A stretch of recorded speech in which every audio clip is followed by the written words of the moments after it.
देवघर जिला साइबर अपराधियों का अड्डा बनता जा रहा है।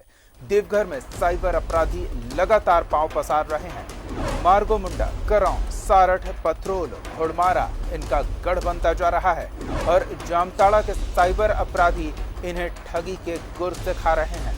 बता दें कि आपको जिले में पिछले 2 महीने में ऐसे 200 साइबर ठगों को पुलिस गिरफ्तार कर चुकी है, जिससे ये स्पष्ट होता है कि देवघर जामताड़ा के बाद साइबर अपराधियों का दूसरा सबसे सुरक्षित ठिकाना बनता जा रहा है।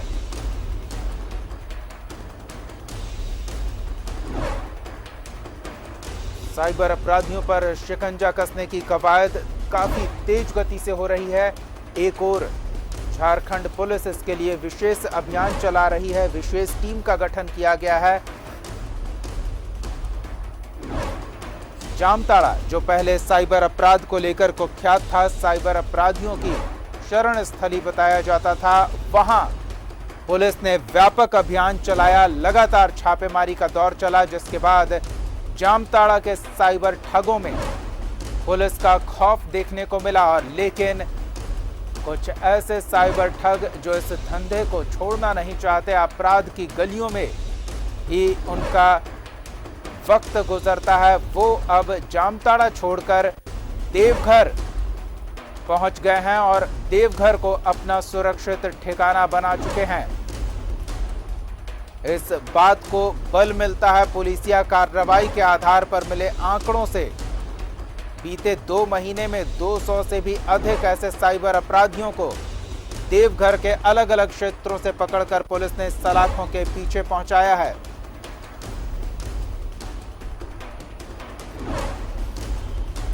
और अधिक जानकारी के साथ हमारे सहयोगी मनीष जुड़ रहे हैं। मनीष, पहले जामताड़ा साइबर अपराधियों का गढ़ हुआ करता था, लेकिन पुलिस ने व्यापक अभियान चलाया, कई बार छापेमारी का दौर चला और अब लग रहा है कि जामताड़ा के साइबर अपराधी देवघर शिफ्ट कर गए हैं। और हमारे कहने का आधार है पुलिस का वो आंकड़ा जो बताता है कि बीते 2 महीने में 200 से भी अधिक साइबर ठगों को देवघर के अलग अलग इलाकों से पकड़ा गया है।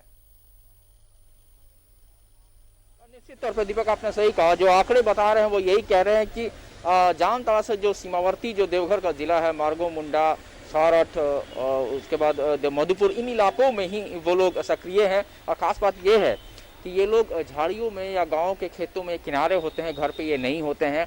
तो कुल मिला के हम ये कहेंगे कि जो अभी हाल के दिनों में, इससे पहले पीयूष पांडे यहाँ एसपी हुआ करते थे, वो टेक्नोक्रेट थे, एक्चुअली वो ये इंजीनियर हुआ करते थे। उसके बाद से ही जो स्पीड बढ़ी इनके नैब इनको पकड़ने में, वो आज भी लगातार बढ़ा ही हुआ है। और जो अभी जो वर्तमान में एसपी हैं अश्वनी सिन्हा, इन्होंने भी लगातार छापेमारी की है, अभियान चलाया है और बड़ी संख्या में जो आंकड़े भी हैं वो इन साइबर अपराधियों को पुलिस पकड़ी है। लेकिन साथ में इसमें कई बातें ऐसी भी हैं, कुछ ऐसे भी अभी हाल में जो पकड़े गए थे साइबर अपराधी मधुपुर, मार्गो मुंडा से, तो उसमें एक इंजीनियर ग्रेजुएट वो पकड़ा गया था। वो मध्य प्रदेश के एक इंजीनियरिंग कॉलेज से इंजीनियरिंग किया था। उसके बाद वो आकर के अपने गाँव में ही रह रहा था लॉकडाउन में, हालांकि वो CSP भी चला रहे थे, तो वो पकड़े गए। एक और खास बात है कि इस बार इधर लगातार जो पकड़े गए उन अपराधियों में कुछ ऐसे भी हैं जो ग्राहक सेवा केंद्र जो बैंकों की ओर से जो चलाया जाता है ग्रामीण इलाकों में खास करके, उससे जुड़े हुए भी लोग इस अपराध में पकड़े गए हैं। और कई ऐसे भी अपराधी पकड़े गए हैं जो एक ही परिवार के सगे भाई हैं। तो ये नई बातें इसमें एक सामने आ रही हैं। और चूंकि पेटीएम, ATM और कस्टमर केयर फ़ोन करते हैं और उस इलाके से और उस तरीके से वो हैक कर लेते हैं और फिर उनका मिलता है। लेकिन इस पूरे प्रकरण का सबसे एक अहम पहलू यह है कि ये सफलता तभी पूरी मानी जाएगी, जिसको नीलम बात हमेशा उठाते रहा है और हम भी इस बात को यहाँ से कहते रहे हैं कि जब तक जिन लोगों का, जिन पीड़ितों का हम कह सकते हैं, जिन खाताधारियों के बैंक अकाउंट से पैसे निकल गए हैं वो उन्हें नहीं मिल जाता है, तब तक हम ये कहेंगे कि ये जो सफलता है आधी अधूरी है। हालांकि बैंक में ऐसा प्रोविजन है। तरीका ये होगा कि पुलिस और साइबर ये दोनों मिल करके और बैंक के लोग ये मिल करके इस बात की ओर जांच भी करें, जिन लोगों का पैसे चोरी हो जाते हैं उन तक उनका पैसा मिल सके। क्योंकि ये डिजिटल चोरी है, आपका पैसा सड़क पर नहीं लूटा गया है, आपका पैसा डिजिटली वहां से निकला है। निश्चित तौर पे reserve bank of India, central government भी इस बात को कह रही है लगातार कि आपका जो फ्रॉडिज्म होता है आप अवेयर रहिए, आप अपनी पिन को न बताएं। लेकिन चूंकि नेट ऑनलाइन जो अभी सेलिंग, ऑनलाइन जो बिजनेस शुरू है ज़्यादा से ज़्यादा, लोग ग्रामीण इलाके के भी लोग सामान मंगा रहे हैं, तो ऐसे में कई स्कोप बन गया है जिसमें कि आपका डिजिटल जो इन्फॉर्मेशन है बैंक से जुड़ा हुआ वो हैकर्स के पास चला जा रहा है। तो एक नई बात है, लेकिन हम ये कहना चाहेंगे यहाँ पर कि जब तक उन लोगों का जिनका पैसा चला गया वो हम रिकवरी नहीं कर रहे हैं तब तक ये सफलता आधी अधूरी होगी। स्कोप है। मैं बैंक के अधिकारी से मैंने सुबह में बात की लाइव पे आने से पहले, उन्होंने कहा कि बैंक में जो भी पैसे रखे रहते हैं वो इंश्योर्ड पैसे होते हैं। अगर चोरी भी होती है, बैंक में डकैती भी होती है, तो जिनका खाता है उनको अकाउंट में क्रेडिट किया जाता है।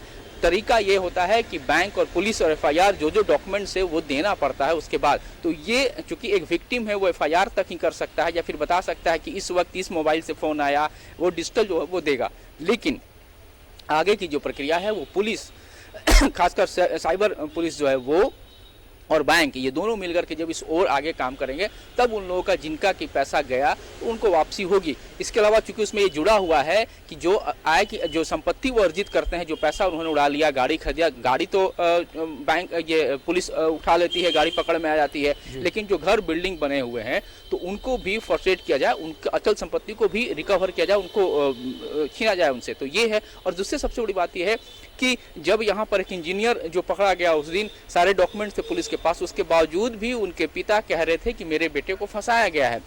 तो सामाजिक स्तर पर भी लोगों को जागरूक होना होगा, समझना होगा कि उनके बेटे के पास नई गाड़ी कैसे चमचमाती गाड़ी आ गई, महंगे मोबाइल कहाँ से आ जा रहे हैं, या फिर वो अच्छे अच्छे कपड़े ब्रांड्स कपड़े कहाँ से पहन रहे हैं, उनके आय का स्रोत क्या है। तो थोड़ा सा परिवार और समाज के स्तर पर भी इसको लेकर के जागरूकता होनी होगी। जिनके बड़े बड़े बिल्डिंग बन जा रहे हैं वो कुछ और है, गार्ड हैं, उनका बड़ा सा बिल्डिंग बन जा रहा है। तो ये जानना होगा, समाज को भी आगे आना होगा कि ये बिल्डिंग जो बन रही है उनको सूचना देनी होगी पुलिस को कि इस तरह का बिल्डिंग खड़ा हो रही है, इनका आय का स्रोत ये है, ये कहाँ से। तो निश्चित तौर पर अभी ये जो सफलता है आधी अधूरी इस मायने में है कि साइबर क्राइम पकड़े जा रहे हैं। निश्चित तौर पे अब वो समय गुजर गया जब मध्य प्रदेश की पुलिस, बॉम्बे की पुलिस, दिल्ली की पुलिस, आए दिन पंजाब की पुलिस यहाँ पहुंचती थी। अब वो दिन लद गए, अब यहीं पकड़े जा रहे हैं। लेकिन ये सफलता तभी पूरी मानी जाएगी जब जो पीड़ित हैं, जो विक्टिम है, उनका जो पैसा जा रहा है वो बैंक और साइबर पुलिस दोनों मिलकर के उनके बैंक को क्रेडिट दोबारा करे। ये प्रोविजन है बैंक में, क्योंकि आप कल्पना कीजिए अगर बैंक से चोरी होती है तो भी इंश्योर्ड होता है, और बैंक में क्या आग लग जाएगी तो क्या पैसे जिनका खजारी उनका पैसा नहीं मिलेगा? जरूर मिलेगा,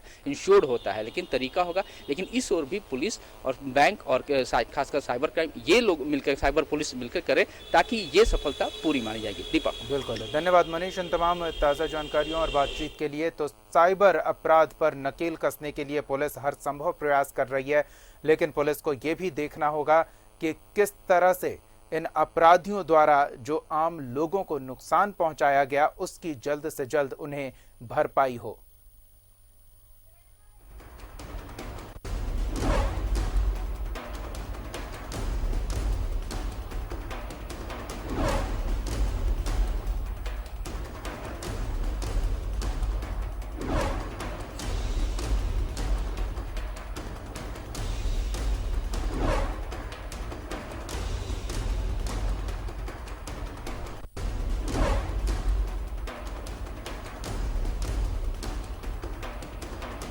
जामताड़ा के बाद देवघर साइबर अपराधियों का नया अड्डा बन गया है।